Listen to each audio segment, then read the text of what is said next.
This is gonna be the hard part. Quiet in the room. Can you sneak a little bit this way? That's cool. Thank you. That was the demo. Yeah, this is a Fazioli. The only one in the South, actually. Isn't that pretty? I did go spray tan this morning. I look so white. Do I look too white? Let me see what I got here. Grab a guitar. You write most of your stuff in this bunker? Well, when I'm, yes. Take a position you feel super comfortable in, maybe, you know, to play music with. That was back at home.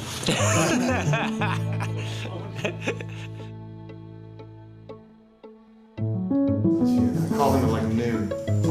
Tuesday. It was a Tuesday.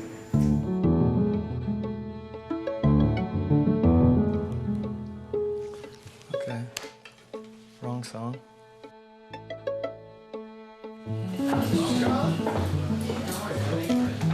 Good, man. How are you? I'm very good to see you.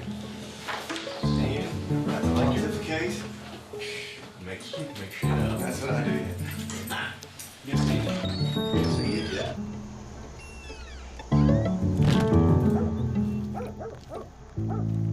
I've been fortunate. I've had about 500 of my songs recorded.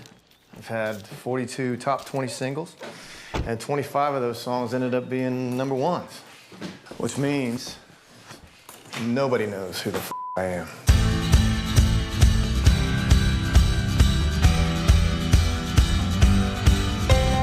I'm the guy that wrote Try for Pink. You give love a bad name, living on a prayer, living La Vida Loca. Pontoon. Faithfully. Like I'm gonna lose you. Grenade, Party in the USA. Nobody wants to be lonely. Stay. Mama's broken heart. The climb. A little less conversation. Live like you were dying. Have a little faith in me. Change the world. 1,000 years because of you. The river. Whiskey lullaby. What hurts the most? I'm the guy that wrote Jesus Take the Wheel. Well, I should say it this way. I'm one of the 3 people that wrote Jesus Take the Wheel.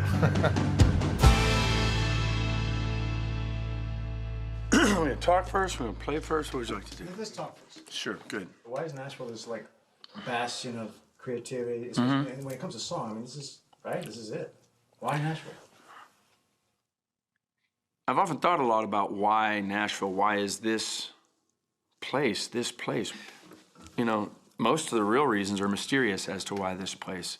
But I'm not usually one for these, for the more new agey explanations of there's just a vibe or there's just an energy. But there's a vibe, there's an energy. I don't know what that is. But I guess one of the biggest reasons is that the antenna that send out the Grand Ole Opry to far-flung areas all over this country at a time when everybody listened to radio. It was almost like, like the bat light into the night saying, you know, come here, this is where this happens. Johnny Cash. Patsy Cline with another one of her good songs. Artists came to Nashville who, once they made it on the Grand Ole Opry, they were in their cars driving from Birmingham to Minneapolis to play a show. So they came back on Friday and Saturday night to perform on the Grand Ole Opry, and when they came back in, those artists who stayed at home in Nashville would greet them at the backstage door, say, hey, I wrote a song, I got a song for you. So an industry was born out of entertainers being out on the road and not having enough time to write songs. And that's how Nashville became this epicenter of songwriting in the world.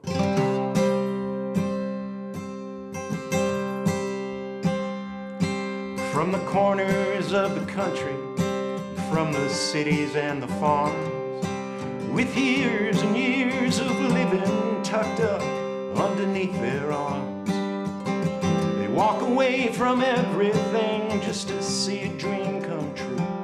So God bless the boys who make the noise on 16th Avenue. With $1 million spirit and an old flat-top guitar, they drive to town with all they own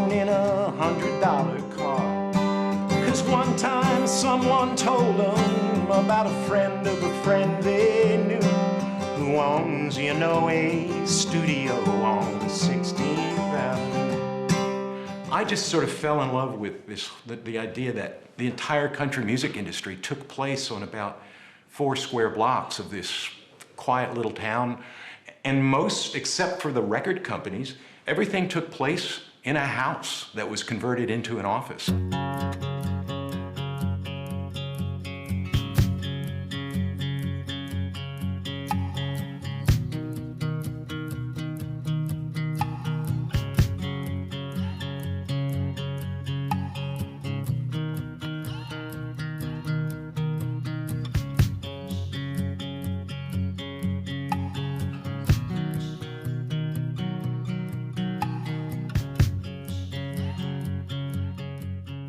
There's so much brilliance in this town that it's just, that's why people come from all over the world to write here. You know, I mean, I've written with and seen some of the best on the planet come to Nashville. They say, well, this is where great songwriters come to write songs. I'm moving to Nashville in 2 months. I've been in LA for the last 15 years. I've been coming to Nashville for probably 5 or 6 years. There's 10 people that I work with all the time in LA. And here, I feel like it's a pretty unlimited amount of folks that I can kind of be writing with. Oh, that is ridiculous. It's like a fruitcake. It's densely packed with talent. You could go to any one of these buildings, there's probably somebody in there that's a badass. I catch a grenade for you. So I'm gonna love damn country music. Thank you, Lord. How could I ask for more? Tell me, baby, do I get one more try? Have a little faith in me. For better or worse, for better or... Darling, don't be afraid. I have loved you for 1,000 years. It's all the same thing. Girls chase, boys chase girls. I can promise you there's 100 songs being written right now in this town, this very second. And that makes Nashville a very unique place. You go get a pizza, they're gonna have a songwriter's night at the pizza place. This is the only town I've ever known where banks have a stage in the bank. They literally have stages in some of the banks around here, and songwriters will get up. Every waiter that waits on you, every person that valet parks your car is a world-class gifted musician or songwriter.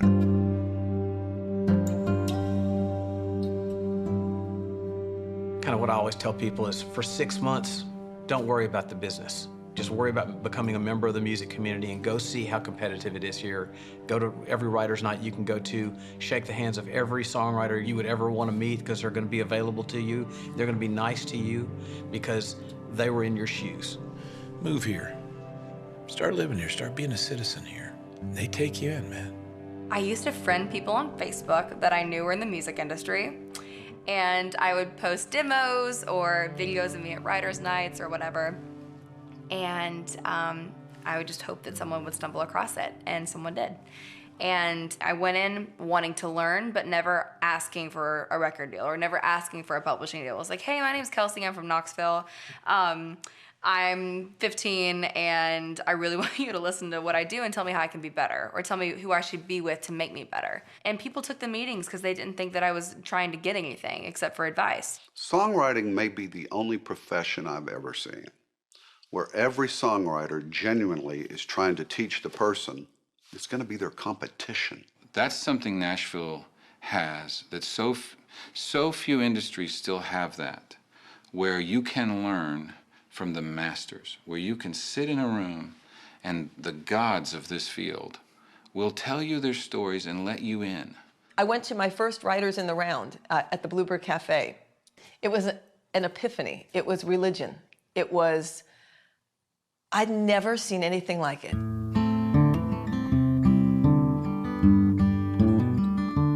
To be so close to somebody that you can feel their foot in the carpet while they start to sing a song, not only that they wrote maybe 15 years ago, but you've heard on your radio 10,000 times and has become a part of your life. It made me want to be so much better. It made me feel horrible. It made me feel like every song I'd ever written before, it was gone, and I'm not using that. It's about what happens from here on out. I remember trying out for the open mic, and like 90 people tried out, and 30 people made it, and I made it. It's in a little bitty strip mall. It seats 99 people. And it launched just about every songwriter career in this town. Artists from Keith Urban to Taylor Swift to Garth Brooks were discovered at the Bluebird. This is a place where dreams come true. Changed your life? Oh, it sure changed mine. Yeah. Sure changed mine, changed my children's lives. Changed my children's lives that I didn't have yet. The Bluebird Cafe, we help songwriters. I always wanted to get it printed as a bumper sticker. We help songwriters. And it's all about the song. Even more about the song than it was the songwriter, if that can be possible. On my own tombstone, it's just gonna say, shh, because that's just the shortest way to say, there's something important going on here, shut up and listen to it.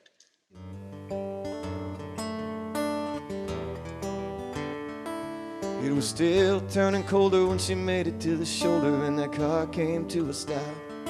And she cried when she saw that baby in the backseat sleeping like a rock. And for the first time in a long time, she bowed her head to pray. She said, I'm sorry for the way that I've been living my life. I know I've got to change. So from now on tonight, Jesus, take the wheel, take it from my hands, 'cause I can't do this on my own. I'm letting go, so give me one more chance and save me from this road I'm on, from this road I'm on. 4 writers just playing their incredible songs. Some were hits, some were new. It changed my life because that night I thought, you know what, that's what I'm gonna do. I'm gonna buckle down and be the best songwriter I know how to be. So I went up and down these streets of Nashville trying to get a publishing deal, a record deal, anything, and I couldn't get arrested. Songwriters spend years waiting for that one break. They live on credit cards. They wait to have babies. Because they have to write songs. It took about 5 years of just nonstop grinding. I would record anywhere, in the closet or in the bathroom. One of my funnier, I love this. So my mom, this is back the velour days, right? So I had this, she gave me this robe for Christmas. So I had this black velour robe that I'd wear. And I had a little hook on the back of my bathroom door I hung my robe up on, and I'm in my bathroom one day, sitting on the commode, and I started looking, and I could see the door through parts of the robe, and I realized I'd worn the ass out of this robe from sitting down there working in my studio. I'd literally just worn the ass out. And all I could think of was like, the pizza dude must think I'm totally hitting on him. Like, hit the door. And I turned, to walk back inside, and he's just looking at my ass, just my thinly veiled, literally my thinly veiled ass. I was like, and then somebody says, okay, you're ready. I'm gonna sign you to a publishing deal, and pays him $20,000 a year, which is not enough to live on. Oh gosh, I've been a bartender, cater waiter, valet. I used to sell pagers. When I first started out, this guy told me, wrote with Bob Dylan, he said, you ain't got any mud on you. I said, what do you mean by that? He said, well, you ain't got any mud. You've been loved and coddled, and you got no mud. You got no rejection. Your mommy and daddy love you, blah, blah, blah. And he goes, you're gonna need to get some mud.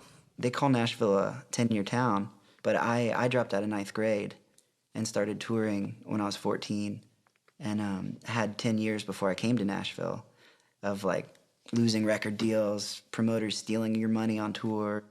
It's a beautiful town.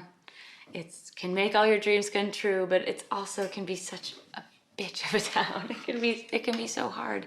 You're putting your your heart out on the line daily and getting it smashed because it doesn't sound like the radio, or no one will ever record that song because it's too sad or something.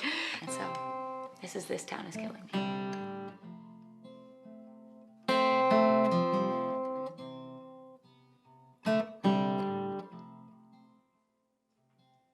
I pour my heart out 3 minutes at a time on a J45, but no one's listening.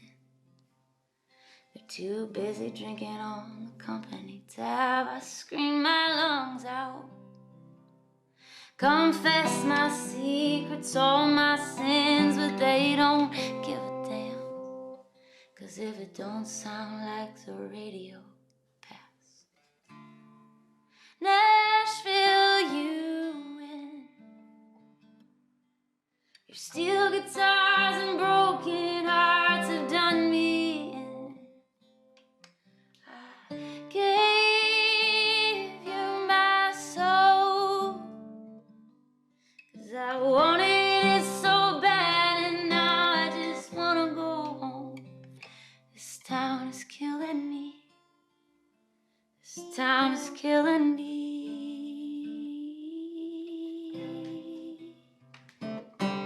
It's a no business. You're gonna hear no as usual. You know, you're gonna write a lot of songs, and they're gonna pass on most of them. So you're gonna have to want it bad enough to deal with failure. Because when they finally say yes, it's amazing. There was a turning point where I thought, I'm gonna have to do something else. Like, I'm not gonna be able to support a family like this. And I went to be the assistant to this big real estate agent. I put a suit on, borrowed a suit, and I was sitting in this big glass lobby, this building, and all these guys kept walking through in their suits with their briefcases, and I just had a panic attack. I just started breathing really hard, I was sweating, and I just realized I was gonna have to do music no matter what. And if I never made money, then I would just continue doing those odd jobs that I'd been doing all those years. And that was 2 months before I got my first cut. I mean, it knocks you down 50 times hoping you won't get back up, and if you do, that's the time it works. It was a title my father had given me. I was calling him about money again. He said, no, you're not coming home, John. Don't lose that idea. Don't stop believing.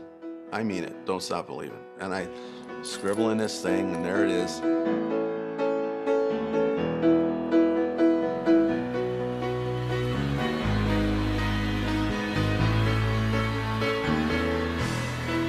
Just a small town girl living in a lonely world. She took the midnight train going anywhere. I remember I hadn't released any music yet, and finally, got to release my first record. And I was at the grocery store, just came out, and was standing on the corner with my bags, and this car came and pulled up at the stoplight, and the windows were rolled down. And she was listening to my song on the radio and singing. And it was the coolest feeling. And so I had a friend with me, and he was like, "That's you." I'm like, "That's me." And he's like, "That's her." Telling the girl, "That's her." And she's driving, she's like, I'm sitting right there when a guy named Tony Arata's on stage one night. He sings these songs, and Tony's a great writer. Garth was sitting right back over there. He was doing construction and selling boots, and I was loading trucks at UPS. It was me, Garth, Liz Hingber, who was a waitress here, and Mark Irwin, who was the bartender. And that was not only who was performing, that was pretty much the crowd. But we each took turns playing songs. And then here comes a song called The Dance. And it was the last song he played. I went up to him. I said, "Dude, surely that's got to be on hold or something. Somebody's cut that." He goes, "No, and it's been here a while." Took it to Alan Reynolds, and Alan Reynolds told me, he said, "If you don't cut The Dance, it'll be the biggest hit you never had." Looking back on the memory of the dance we shared beneath the stars above. And for a moment, all the world was right. But how could I have known that you'd ever say goodbye? And now, glad I didn't know the way it all would end, the way it all would go. Our lives, they're better left to chance. I could have missed the pain, but I'd have had to miss the day.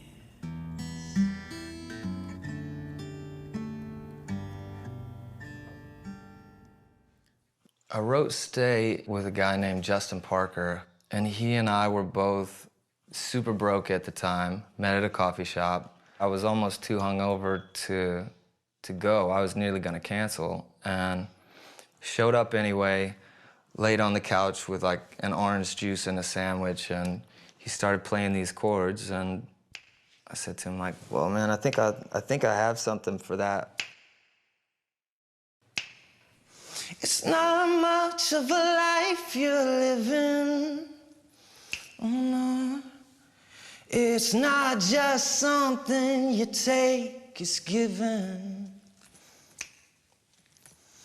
Oh, round and around and around and around we go. Oh, now tell me now, tell me now, tell me now, you know. Yeah, not really sure how to feel about it. Something in the way you move makes me feel like I can't live without you. Yeah, it takes me all the way, and I want you to stay.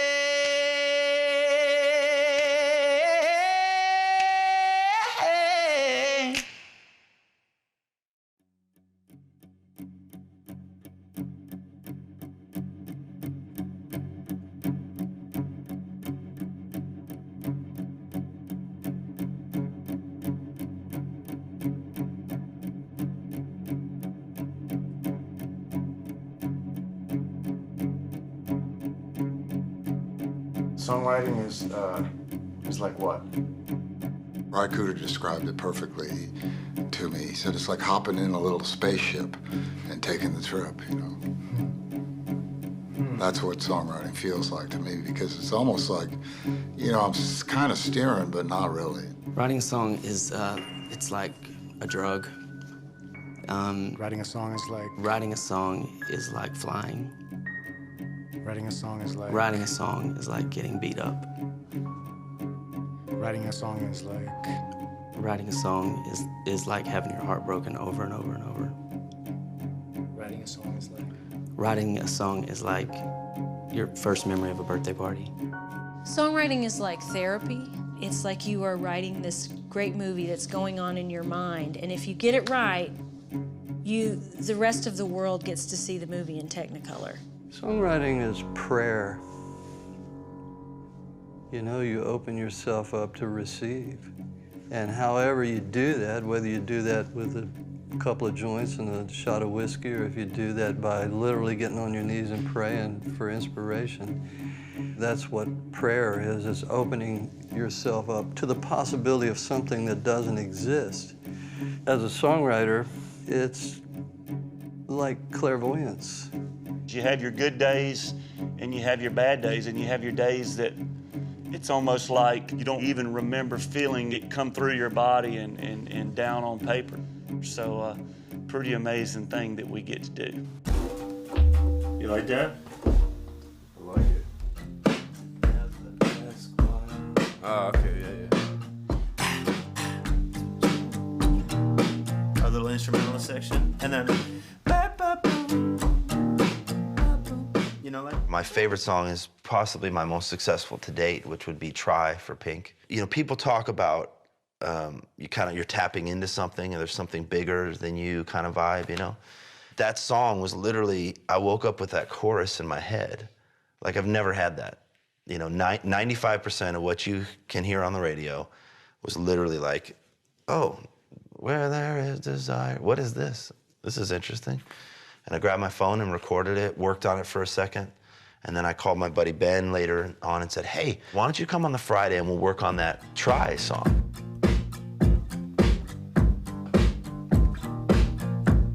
I love this, dude. Should the second verse be more about her and them, and then that last verse is our current second verse? Are you just getting by? Are you just... You know? Dude. Have you won about what you're doing? Yeah. This is sick. Where there is desire, there is gonna be a flame.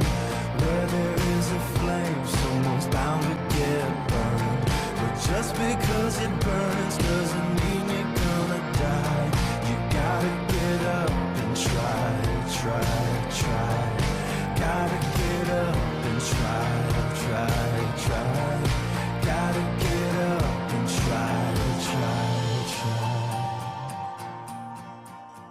So it was pretty amazing when you could see that story of how a song comes to be. It's almost like an act of God, man.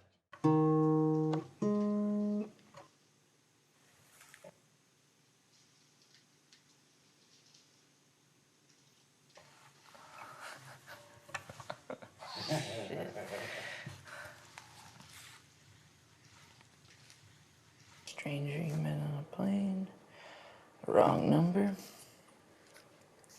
Ring of keys and none of them work. Yesterday's beer.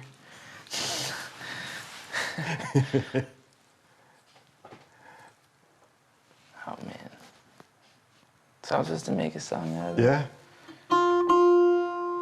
Number.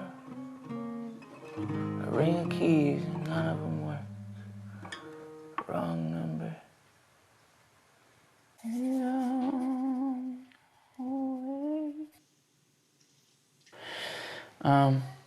Yeah, I don't know where this is going, you know, it would take me a minute. Nothing to say, she's gone away.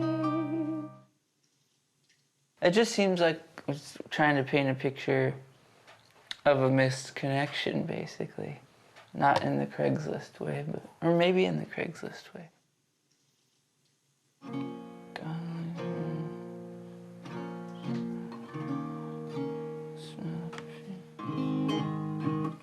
Ring keys and none of them work. A wrong number, what could be worse? A stranger he met on a plane. Oh Lord, what did he say? Conversation, it came with ease. She was just so easy to please. Touching down, they went their own way. Yesterday, now nothing's left to say. She's gone away. He's over the moon, lost in her perfume. Yeah, that could be cool. Then it becomes a story song. It's very interesting. Is that the way it is? Like there's all these scraps lying around in your brain or in the universe, and you're like... Yeah. I've gotten to the point where my writing has become more, I guess, abstract, for lack of a better word. I don't know, it's like approaching it like an abstract painting instead of like with a title or, you know, a hook or something like Really? that. Yeah. So I just kind of float around, you know, with my daughter, watching over her with the guitar, or take her on a walk and recite the lyrics and see what kind of edits itself. So this is very similar. How is it that you put together a song? What's your deal? I wish I knew how to write a song. I mean, no, I'm serious. Yeah, I know there's craftsmen in town who can write on a dime, and I'm not one of those. I have a habit of playing the guitar every day, and within that habit. I hope that something comes up, but it doesn't always. A lot of younger writers have come up to me over the years, and the only advice I can give is to write songs. You just have to do it. Professional songwriting in Nashville is not what people think it is. Most people think songwriters smoke weed and walk around the streets and hope that inspiration hits. That's sort of a good way to be a poor songwriter. You know, you have to treat it like a job. You really do. Nashville has a bit of a tradition of that started in the 70s. Before then, it was more like that. It was just, let's wait on inspiration, and then a few guys kind of said, you know what, I'm gonna keep office hours. In the 1950s and 60s and into the 70s and through the 70s, really, I wrote virtually everything I wrote by myself.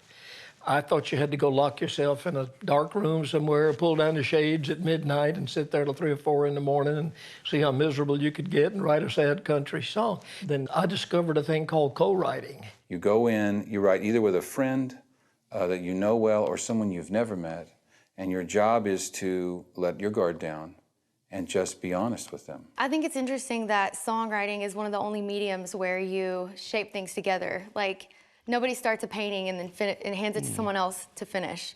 But I love that about songwriting because, yeah, some of my favorite ideas would never have come along if I didn't have his brain or, you know, someone else's brain in the room. The most amazing thing about what I do is, you know, Monday through Friday is I go and I sit in little rooms on Music Row with other songwriters, and I have for 20 years.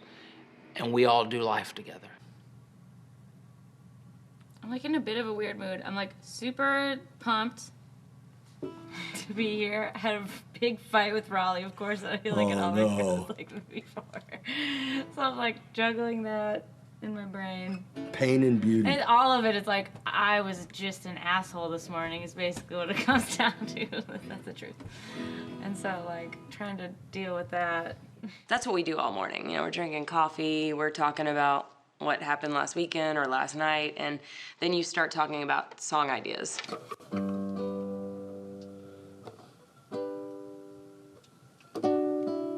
I love this line. I don't remember where I heard it, but like a building with rooms I've never explored. Ooh. I think it's beautiful. I got this kind of dumb idea. I like dumb ideas. It's called It Ain't a Lie If It's the Truth. If it ain't a lie? It ain't a lie. It ain't a lie. If it's the truth.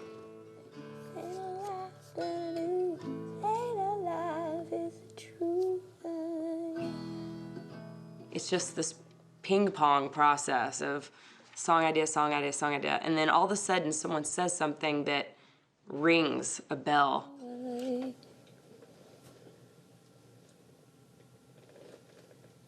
Baby, you're my lighthouse. Did you say, baby, you're my lighthouse? Baby, you're my lighthouse.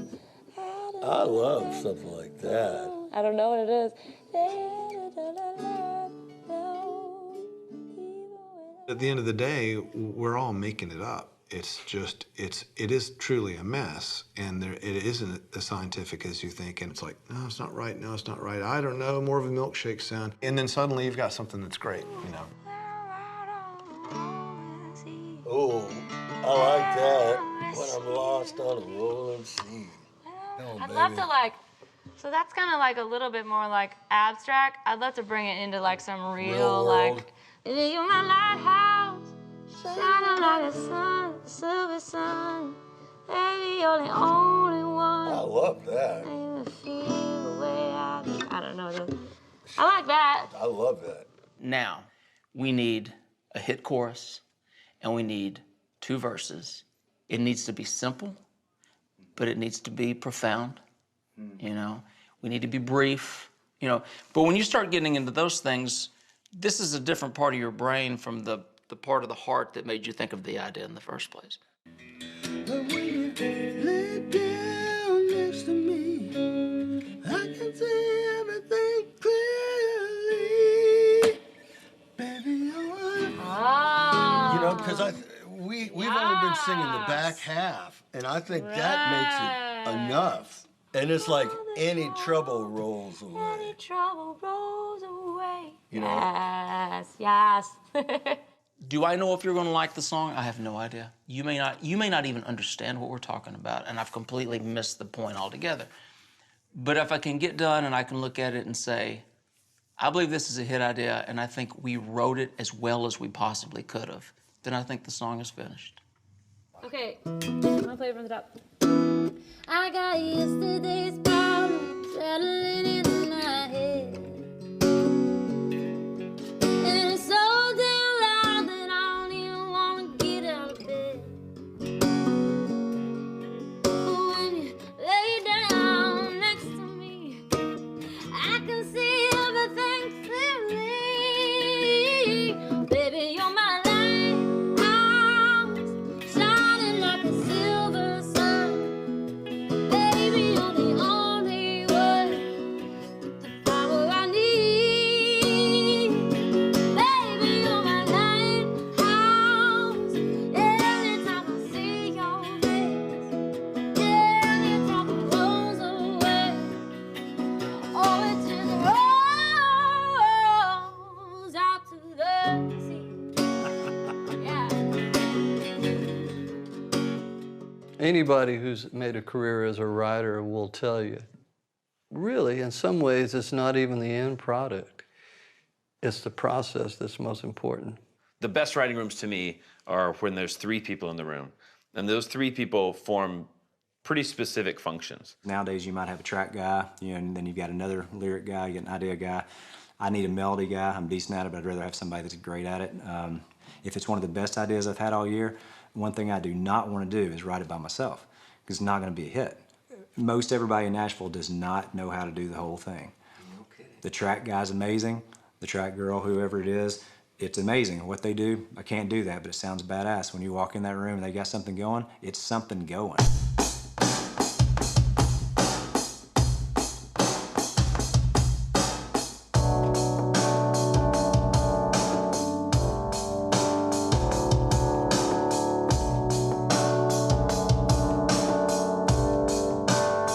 I love acoustics, you know, just...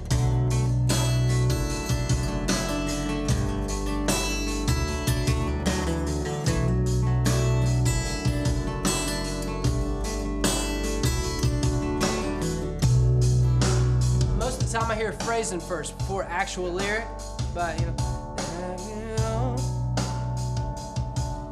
Yeah, little one fighting all day long. Head on and out and out and on. I don't know. I mean, shit, you know. I mean, what a life didn't know, baby, but I don't know. Just kind of make it up, you know. Dun, dun, dun, dun. I don't know. It's not bad. I don't know where the time has gone, but it sure goes quicker than a roll, and I can't say when you ever get it back, there ain't no way. You know, and some of that makes sense, some of it doesn't, but you just kind of blindly go in a direction that just feels right. Is there a recipe to writing a great song? You know, sometimes in anything we do in life, somewhere there's this mentor that you went to and you go back to and you really look up to. And mine was a Hall of Fame songwriter named Tom Shapiro. He used to say, there's 5,000 ways to write a song. Pick one. I think that's magic. When I first started coming to town and I was like, I want to write songs, I think I met with 30 publishers in town. And so I went around to literally every publishing house with my guitar, played a song. And I remember like how I would write songs at home is I would just pick up my guitar and like whenever I'd kind of feel inspiration. But it was the first time that I saw like a staff songwriter, like these writers would come in with books and they would have titles and like ideas and ideas, and I was like, what is this way of writing? There's one on here called Camp Out Country Titles. She's been living in all of her junk, going for the kill, making thrills, crying diamonds. I don't know what those will mean yet, but I'm sure they'll turn into something. Crying diamond. Yeah, come on. Give us some crying diamond action. I don't know. Who knows? Crying diamonds Now we're like the TV show Nashville. Just like, that doesn't actually happen. That doesn't happen, okay. I've got a notebook full of ideas, and it's just pages and pages and pages of titles. That's the way I do it, is I brainstorm titles as frequently as I can. I don't think about them when I write them down, and then I go back to them. Is there any way we could photograph that one day? Or? I would give anything for you to be able to do that, because it got stolen. It got stolen about 4 months ago out of my Jeep with my computer. It was in my backpack, and I couldn't have given a shit about that computer. But that notebook had 17 years worth of ideas in it. This is a smaller notebook than I used to use, but I'll fill them up. I'll have explanations sometimes out in the margin. And it's not necessarily that there's going to be a great title in there. It's just thoughts and it's phrases that can make me think of other things. You're writing fodder. Exactly. It always starts with words for me. And I suppose that's because I'm a singer. So I'll overhear something, somebody having a conversation at a table or something in a movie. Well, I'll love a line. I'll think it's so well written and something about it will get in my head. A lot of times, I think I write most of my songs in the car, just driving. And there's something about the speed of that and everything just flying past so much, which is the exact speed of my brain. It's like, I don't feel like I'm tripping over myself and everything's coming out smooth. I think songwriters think a little differently. You know, you see the world a little differently. You're always going, that's a song, that's a song. That dude and that girl over there, that's a song. I might be in the middle of Thanksgiving dinner. Hear a word, I gotta document it. I'll be in the middle of an argument with someone and think, oh, they just said a really good line. I'll put it down and go, okay, gotta get back to the actual situation. That's the thing, is that it really is a blessing, man. An idea is a blessing, and that's the thing. You don't know where they come from. You don't know why something moves you in a moment. Your job is not to question that. Your job is to document. Songwriting happens all year round, you know, and it happens everywhere. And I just try to be open enough to receive it. Okay. Oh, the story. Okay, the story. The story on the song. It is a country song in itself. So, you know, it's just classic. In like 3 weeks' time, or in a week really, my marriage went south. I lost my record deal and I lost my publishing deal. And as most country singers, I just, you know, figured I could work it out in a bottle of Jack Daniels at some point. And I was hanging out at my manager's house, and we were sitting up way too late, had way too many, and he commented that I'd put a bottle to my head and pulled the trigger, and I said, yeah, that's pretty. I tried to scribble that down, and I lived with that idea for a while. And then that's when I brought it to Bill Anderson, you know, my hero. Anybody that could come up with a line of he put the bottle to his head and pulled the trigger is a pretty special human being. I think that's the song that most people will say to me, gosh, I didn't realize you wrote that. She put him out like the burning end of a midnight cigarette. That was my line, by the way. She broke his heart. Spent his whole life trying to forget. We watched him drink his pain away, a little at a time. But he never could get drunk enough to get her off his mind until tonight. He put that bottle to his head and pulled the trigger. Finally drank away her memory. Life is short, but this time it was bigger than the strength he had to get up off his knees. Your first instinct when you hear something like Whiskey Lullaby is not what a commercial masterpiece. It's more like what an artistic masterpiece. It was told in a way that was a unique take, and and captured everybody's attention. I mean, it won every award, and it wasn't a new story. You need to tell somebody something they already know or something they've already lived through. But the secret is in telling it in a way that they haven't heard. When things started to happen for me, when my artistry started to take off, was when I started trying to write songs for, I always say for the woman who worked at the bank, because when I would go in to write songs every morning, a lot of days I would stop by the bank and I would think about that woman who was the teller, and I would think, what's going on in her life? You know, what's her story and how do I tell that? Write it to somebody, you know? Don't just write a song like espousing something to someone. You're always singing to somebody. When I moved to Nashville, I was dating a girl back in West Virginia. I had been dating her for a couple of years, actually, through college. And 2 weeks after transferring here, found out that she had sort of gone to my best friend at home for consolation. And it was devastating. I mean, it was, in some ways, the greatest thing she could have ever done for me. And so I would sit and I would put her photograph on the desk and I would write to her. And I wrote this song, Another You, to her, and got it cut, and it went to #2 on the chart. You're trying to almost sell a house. Your song is like an open house, and you bring the listener into the foyer, and if he doesn't like what he sees in the foyer, he's going to walk out. So give them a nugget of some truth, of something, so they'll continue to listen. And that's what's so good of Nashville. A lot of the writers here have done the work, you know, in putting the right furniture in their songs. Interesting furniture, interesting decoration. As lonely as these days are long, as dark as the night bird's song, a strange way of living has bled my heart dry. Well, I'm lonesome but too stoned to cry. And my clothes, they're ragged and worn, like a sailor who's caught in the worst kind of storm. The water keeps rising, but I'm getting by.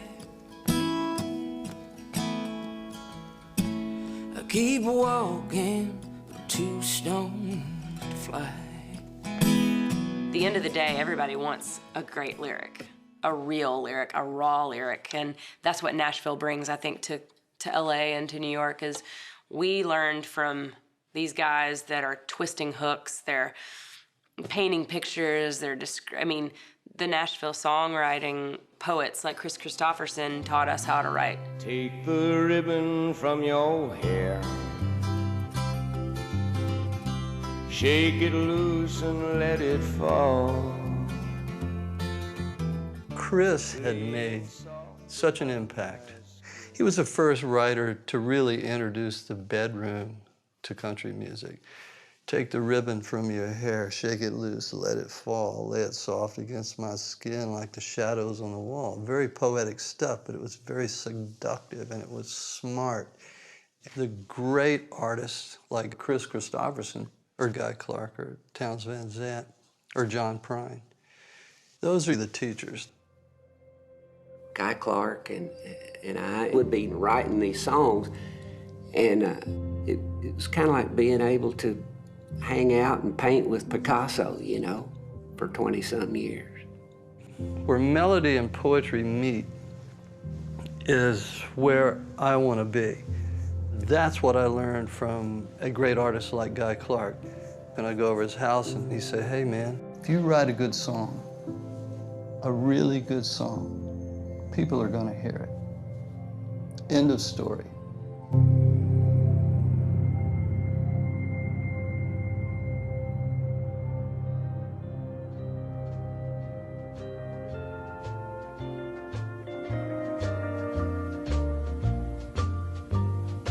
I fall to pieces each time I see you again.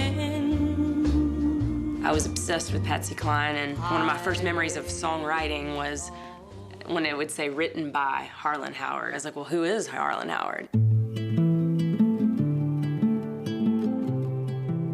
A lot of people thought that Harlan Howard, and there's a great argument to be made, is the greatest songwriter that ever, you know, put a pencil to a piece of paper in Nashville. I think if you're not in some way influenced by him, you're missing the boat big time, and you need to go back and listen, because I just think he did so much with so little. The 3 chords and the truth. I think that can be overlooked sometimes, but simple is the hardest thing to be.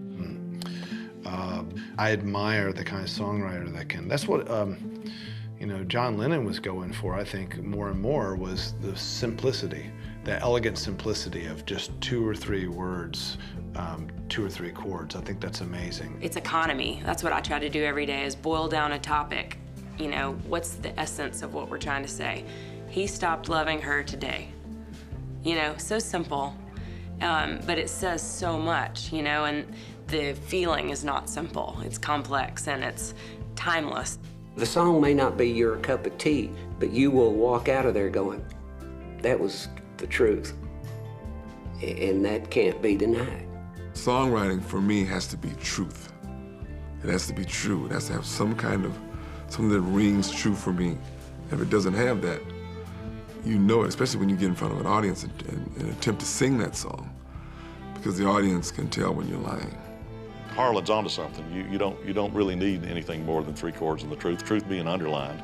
I tend to stay more in the 5 or 6 chord range myself. For me, it's more like 7 chords and the perceived truth. Well, I don't know but about 3 chords. I may know 4 or 5, and I know where to buy one of these. Now it's more like 4 chords and a pickup. Now it's 2 chords and a loop.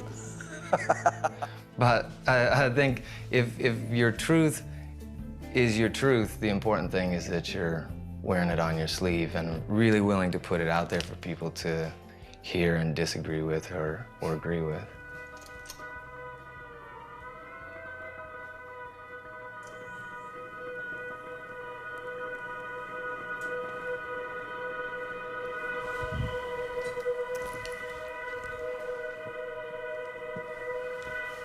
So much of songwriting just comes from a point of inspiration, and then you just run as fast as you can into the middle of nowhere and try to describe what it is you're seeing or feeling.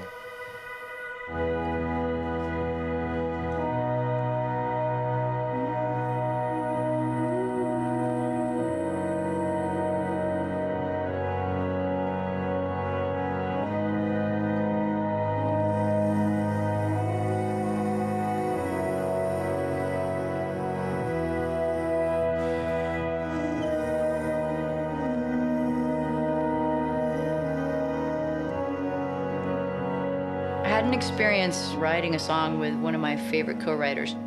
I opened up an idea. It was painful, the process of it, because it was like confessing things that I didn't even want to know about myself. And I came home to Chuck, and I played it for him, and he said, "That's the best song you've ever written." And I just cried, and I said, well, if that's what it takes, then I quit. 'Cause that's too hard. Yeah, I think it's the one thing we're obligated to do is tell it true, and you know, pretty much everything people go through is universal, and if you tell it true, it's going to resonate. And truth doesn't always have to be like rock you to your core truth. Like, oh man, that's some deep stuff right there that really hits me where I live. Sometimes the funniest things are true. I got a call from a legendary A&R guy, John Clodner. John Clodner put me into the room with Joe Perry and Steven Tyler to write a song.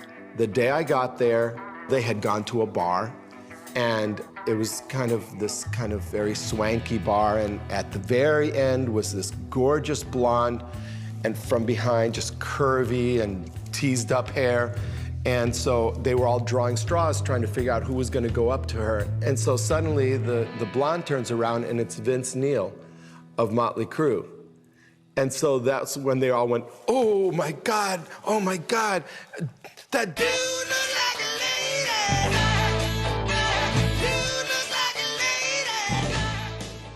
Life has a funny way of like giving you signs before they happen. I was in a studio in New York late at night. I snuck into the studio. A friend of mine was the engineer, so I would go in there late at night to get my demos out. And I was in the hallway just kind of hanging out, and then I looked up, and these two bodyguards came in with Britney Spears. And she walked by, and I said to myself, I'm gonna work with her one day. I don't know how, but I'm gonna work with her one day.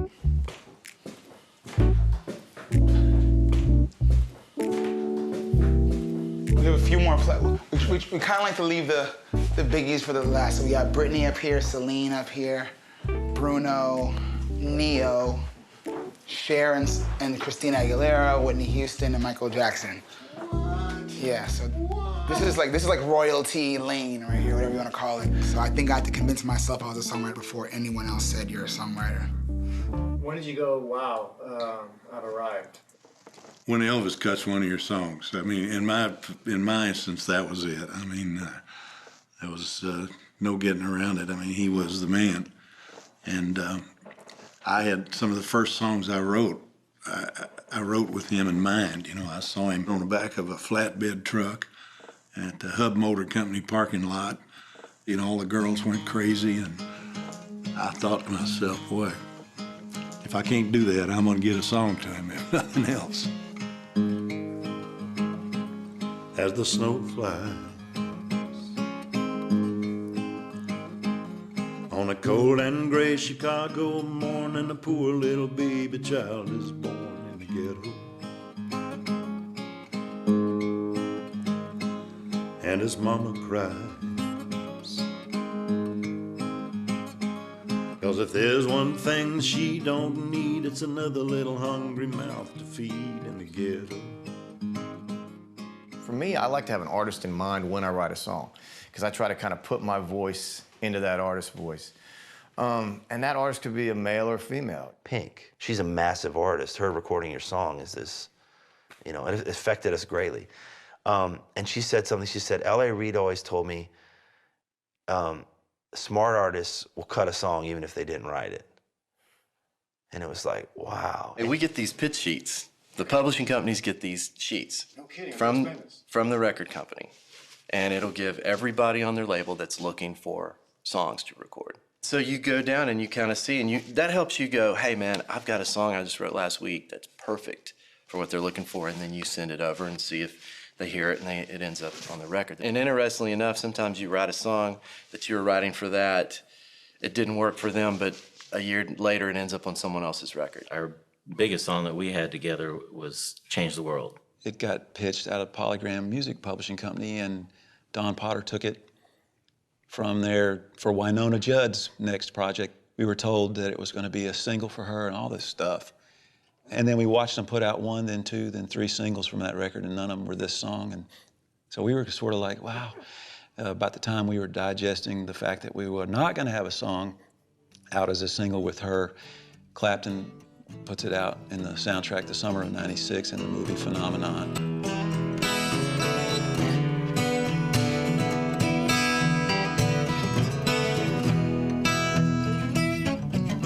If I could be king, even for a day, I'd take you as my queen. I'd have it no other way. And I love ruling this kingdom we made. Till then I'll be a fool, wishing for a day that I could change the world. I would be sunlight in your universe.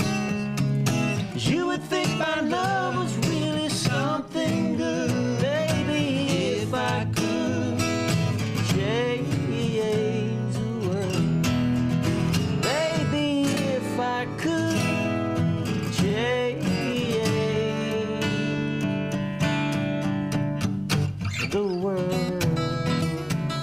there's a vast majority of songs that have come from professional songwriters that they said, I don't know where this came from, or I was driving down the road one day and I saw this thing and I had to write about this. I had to walk into this room and tell you this story and write about it. And then there's that whole other side where, you know, you get a list of things that a certain artist is looking for and you need to write about these specific things. But I've been in many rooms where you may have that list of directives, but the room and the energy in the room takes you somewhere else, and that ends up being the thing that gets cut. Wow. Yeah. Really? Can you give me like an example of that, like in your own, like where that happened for you? Yeah, well, yes. It was summer day, 16th Avenue, and it was in a house on the row. Went up to the attic to write with Katie Herzig. And we'd been given a set of directives, you know, different artists who were looking for things in a specific lane to write in. I didn't want to write anything. And I'm sitting there with my head back on the couch, and Katie starts playing these really open chords, and she's only hitting 2 strings every time, sliding up and down. And I just pictured in my head this image of a man on the street who was also having a really bad day, but worse than I was having. Didn't have a home to go to, didn't have a car to get in after all was said and done. And the lyrics flowed really quickly, and 20 minutes in, we had this song that was nothing like the directives. But that was the only song of mine that has ever gotten Grammy recognition.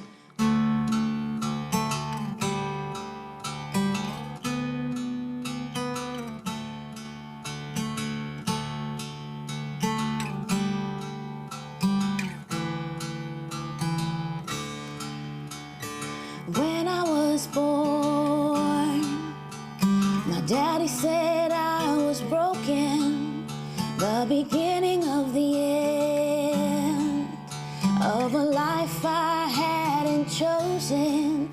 He taught me how to give up. He taught me how to work the system, but I never had the time. I never had the luxury. Life's hard, I've always known that. I've never been handed no welcome mat. When I die, please don't cry, 'cause heaven's my home anyhow.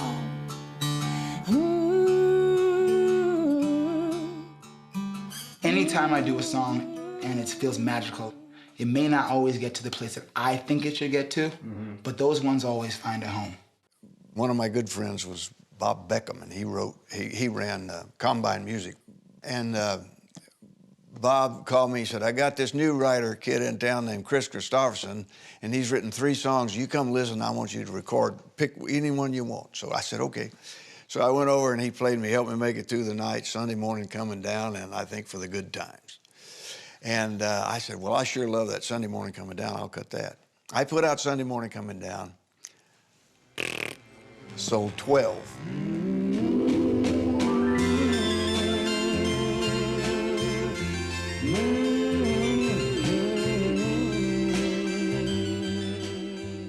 Johnny Cash cut it a couple years later, and it was a big hit for Johnny Cash. And I finally figured out I didn't have the image to sell a song about being stoned on Sunday morning. My image is just too clean, you know? If a song is a hit, it's a hit.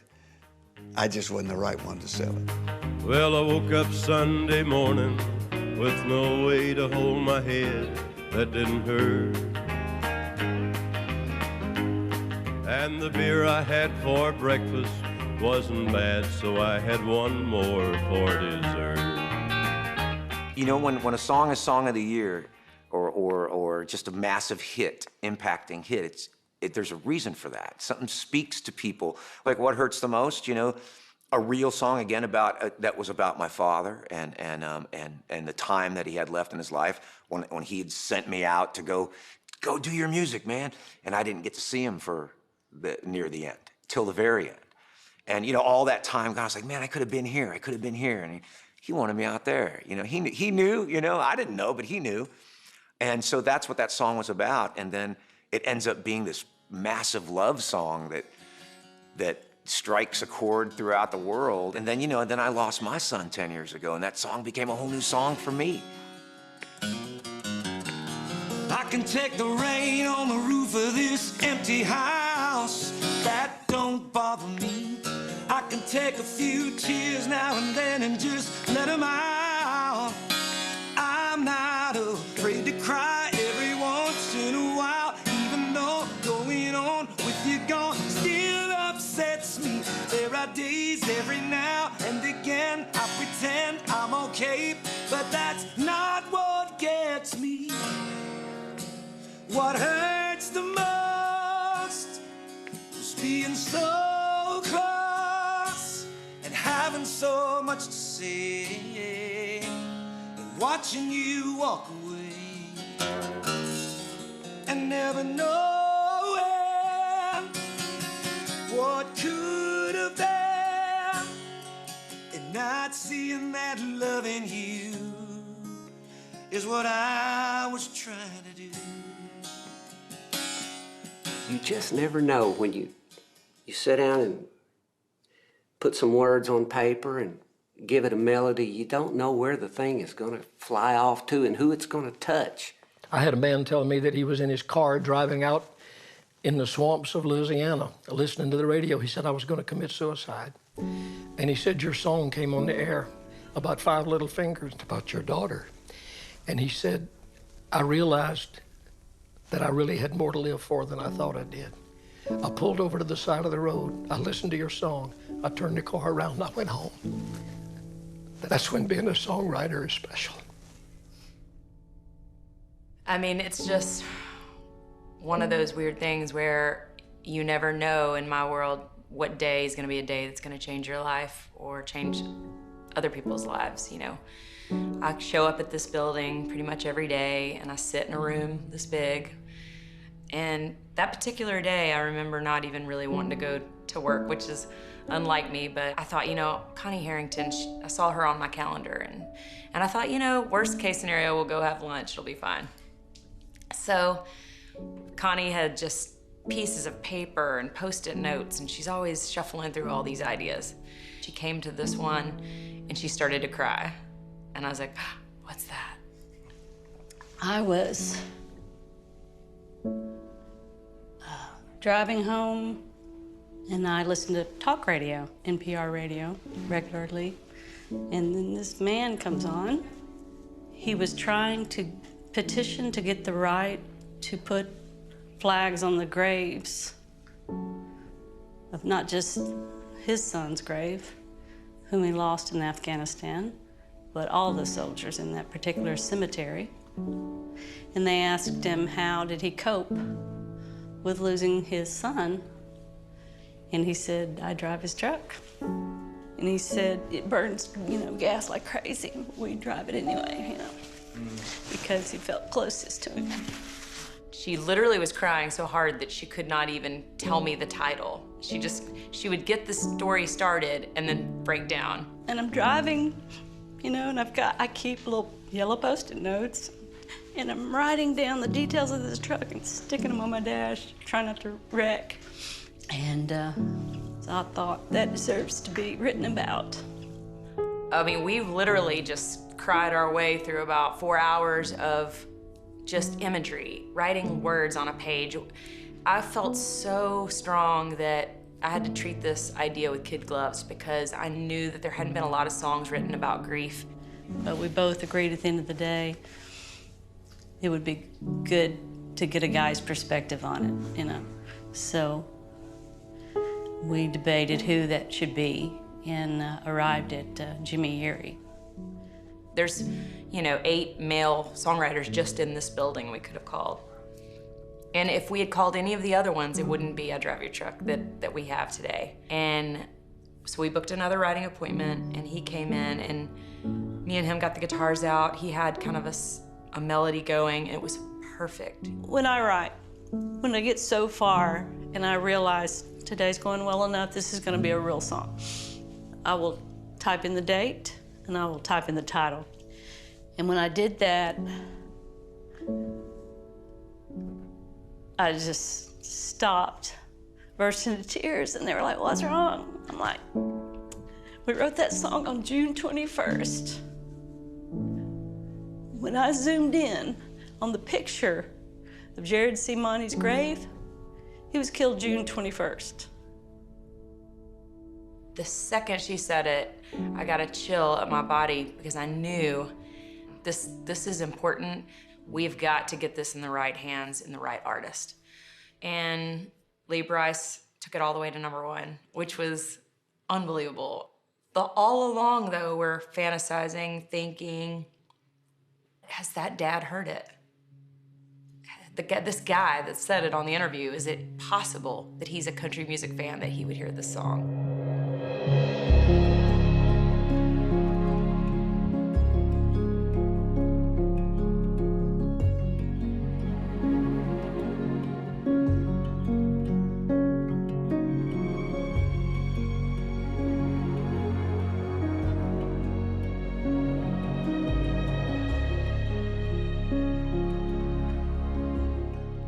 Last time I talked to my son, the phone rang.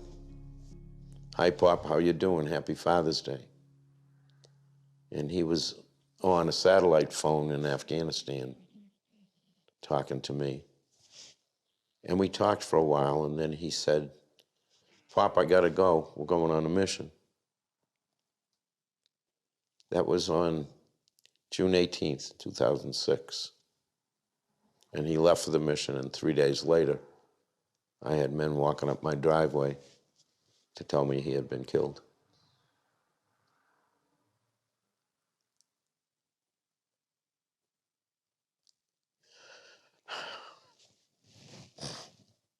Yeah, that's the Medal of Honor.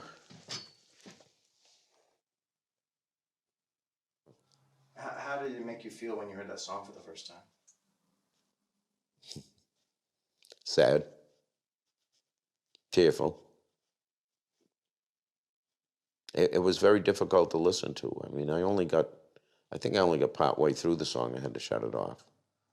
And it's still pretty much that way. I still don't get all the way through. Have your other kids heard the song? Oh, yeah. Both my daughter and my son are so hurt by their brother's death that they've reacted in... I'm sorry.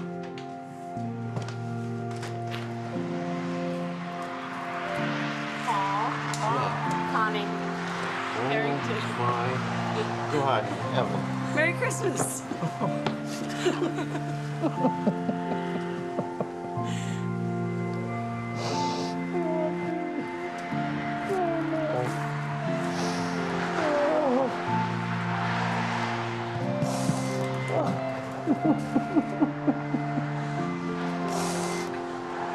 Is it Jesse? Mm-hmm. It's me and Jesse. Oh my God, I can't believe you're here. Oh my God. They didn't tell me this was gonna happen. Oh, we wanted to surprise you. Oh, God. Oh my gosh, here we are. Look at you, here we are.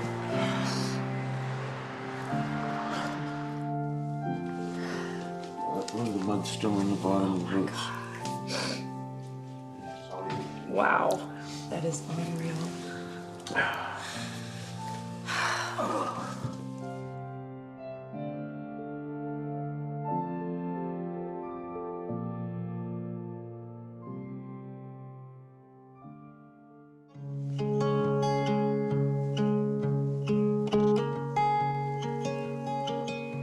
$0.89 in the ashtray, half-empty bottle of Gatorade rolling in the floorboards. That dirty Braves cap on the dash, dog tags hanging from the rear view, old school can and cowboy boots, and gold army shirt folded in the back. This thing burns gas like crazy. Oh, but I don't People got their ways of coping. Yeah, I got mine. I drive your truck. I roll every window down and I burn up every back road in this town. Find a field, I tear it up till all the pain's a cloud of dust. Yes, sometimes I drive your truck.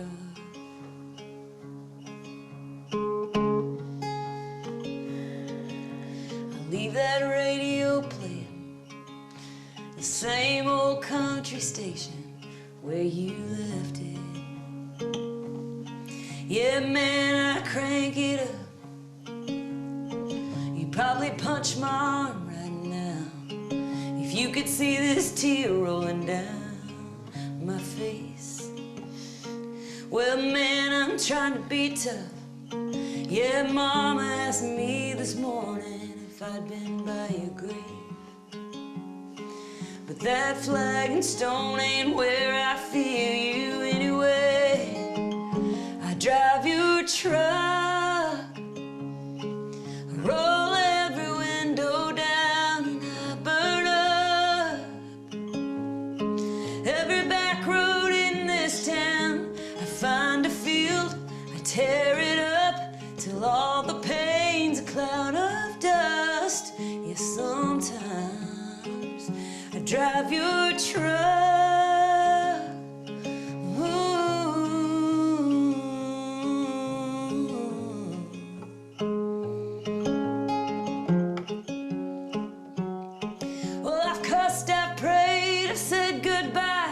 I've shook my fist, asked God why. These days when I'm missing you this much, I know you miss him. I drive your truck, roll every window down, burn up every back road in this town. Find a field, tear it up till all the pain's a cloud of dust. Sometimes, Jared, sometimes I drive your truck.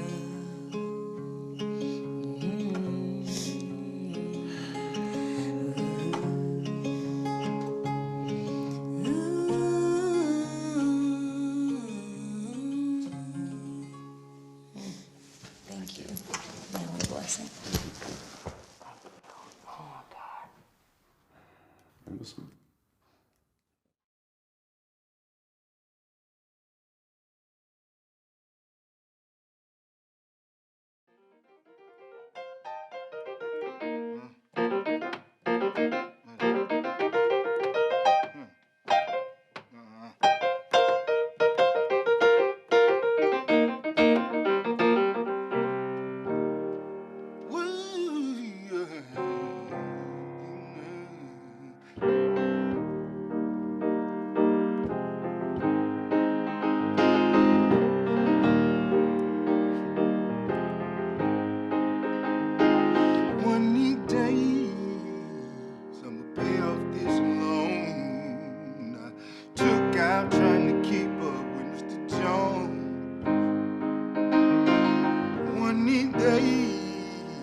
Everybody's creative in some way.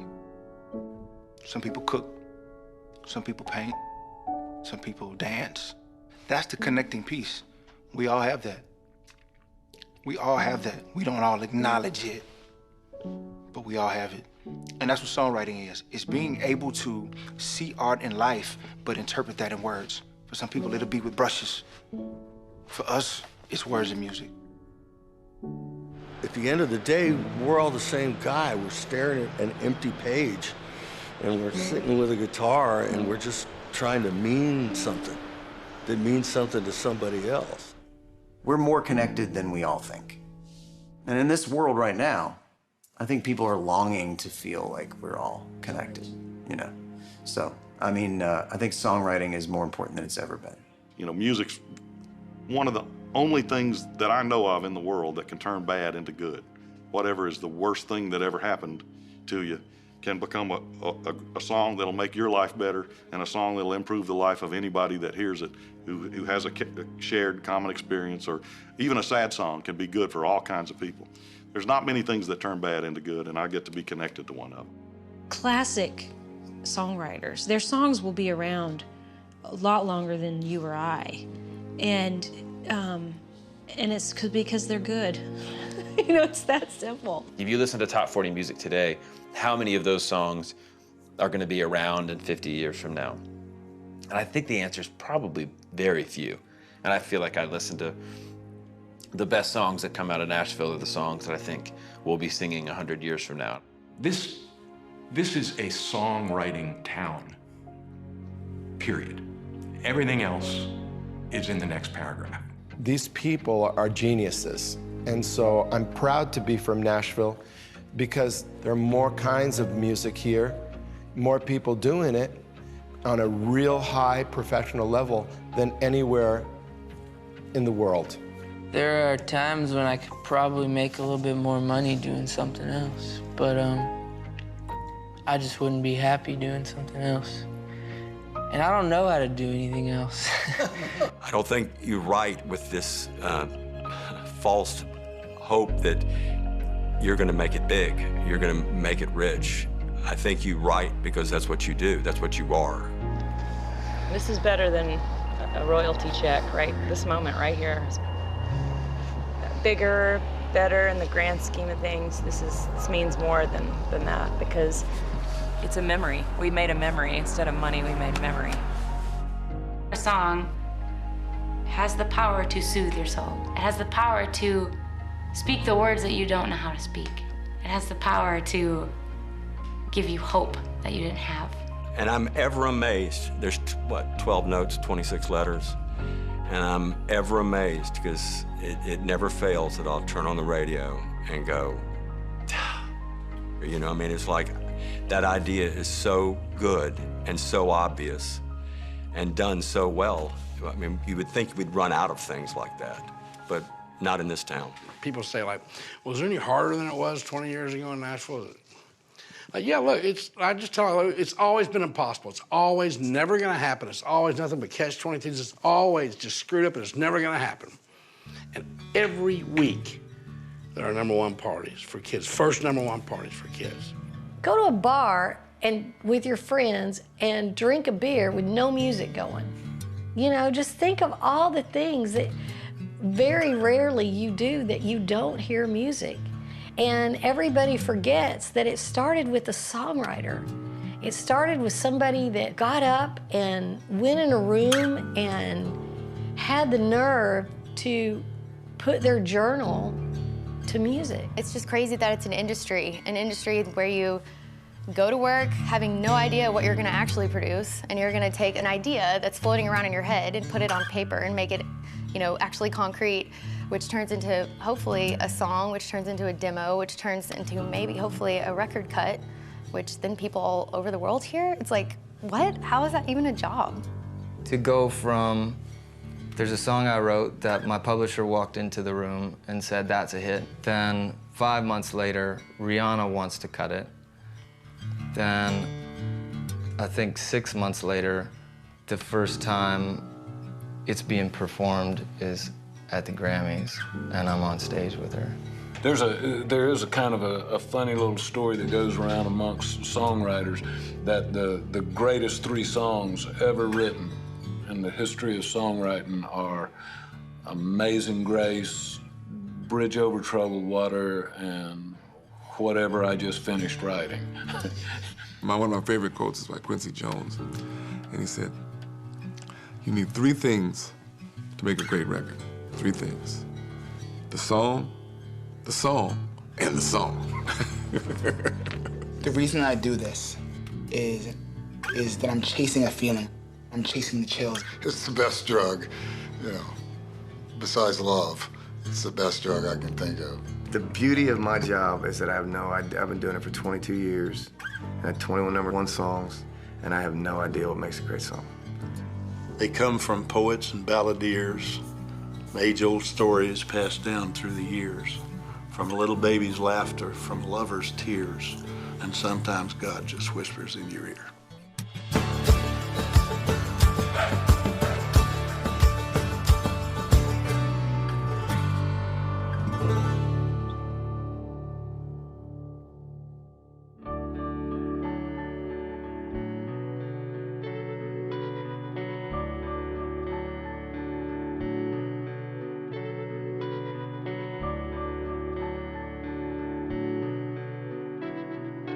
Would a cowboy ride away off into the sun? How would the congregation know the wedding has begun? What would hush a crowd, bring down the house, blow the speakers out? How would a boxer know how to climb into the ring? Or would you know you made it home if the angels didn't sing? What would lay its claim to your teenage pain? Where would you play if there was no music? What would remind you of yourself if there were no love songs?